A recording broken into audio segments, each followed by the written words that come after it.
So the collar strategy compared to the covered call, it's bracketing you in on both sides. It's not just limiting your upside, but it's also more importantly, in my opinion, limiting your downside.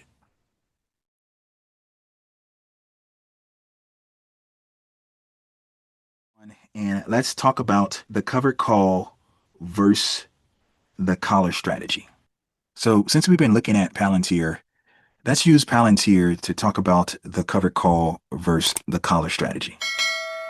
And what I want to kind of break down first is that if we bought the shares of Palantir, we bought it here and we bought it at $184 a share we would have risk to zero. Most of us on the call are not thinking this is going to zero, but as you can see, our max loss is 184 or $18,400. So that's like buying it at $184 a share, 100 shares that is.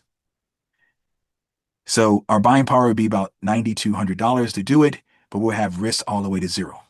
Now, a lot of people think buy and hold this way is perfectly fine.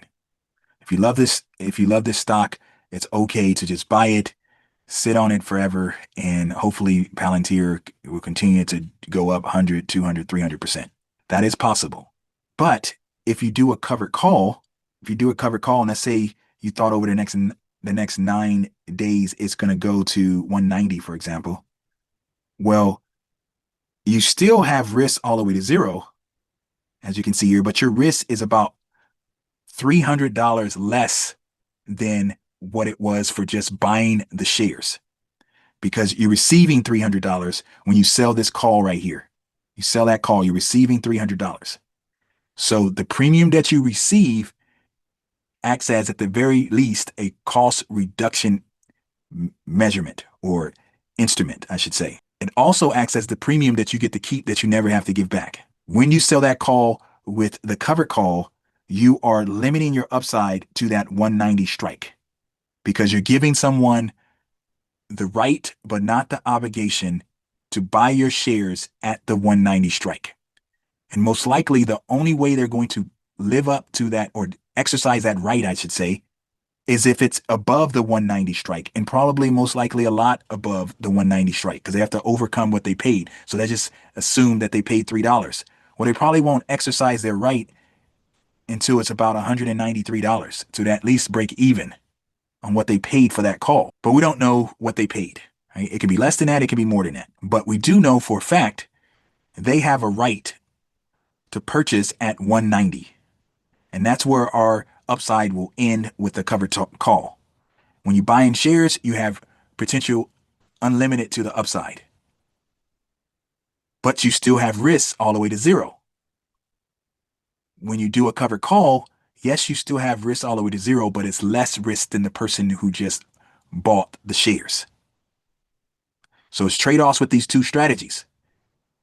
One is unlimited upside, one is less downside. One could be an income play as well, based on the premium that you receive when you sell that call. Before we continue with the video, I just want to quickly point out, if you need any additional help, please consider joining our trading club. You can do that by clicking on the link in the description area, and you'll get a 3-month trial for a flat fee of $60. We look forward to seeing you in the trading club. Back to the video. Now, where the collar comes in is that it changes the dynamic to that all the way to zero type of risk. It changes that completely. So you have at least $18,100 or $18,400 worth of risk on buying shares or doing the covered call. When you turn this into a collar strategy, let's just say we're going to buy this collar at the 72.5 strike. So we buy it there. Where I want you to look at immediately is that over this time frame now, the most we can lose is $1,000. It went from it going to zero, over $18,000, to $1,000 potential loss. Is Palantir going to go to zero in the next 9 days? No. But can a big, huge, well-known company go to zero really, really fast? Yes. If you lived in Houston, or if you still live in Houston, you probably heard of Enron. That thing went to zero super, super fast. Is it likely, or is it probable? No. Is it possible? Yes. This saves you significantly to the downside when you do a collar. And just like in a covered call, you do have a limit to the upside because someone has the right to buy at 190. So that's where your upside stops. So that's why in the next 9 days, you only have $700 to the upside that you can make. The put that you buy that gives you a max loss of 1,000 here, that gives you the right to sell here at the 172.5. You have an obligation to sell your shares.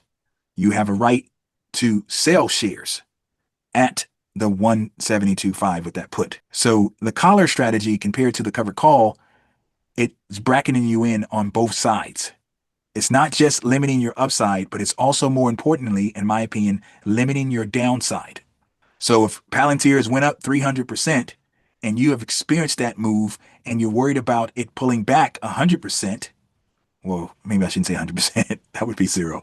If you're worried about it pulling back 50%, then executing a collar type of strategy can really help. And you can still get the upside. And you can do what I like to call a wide collar or a tight collar. The wider you go, the bigger the range will be, meaning that obviously it can fall a lot more before the put kicks in and really helps you, or it can go up a lot more before the call kicks in and limits your upside. That's a wide collar.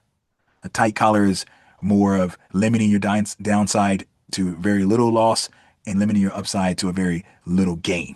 But the dynamics of this are very similar, but unlike buying the shares by itself and unlike doing the covered call by itself, the collar limits your downside to what you want it to be.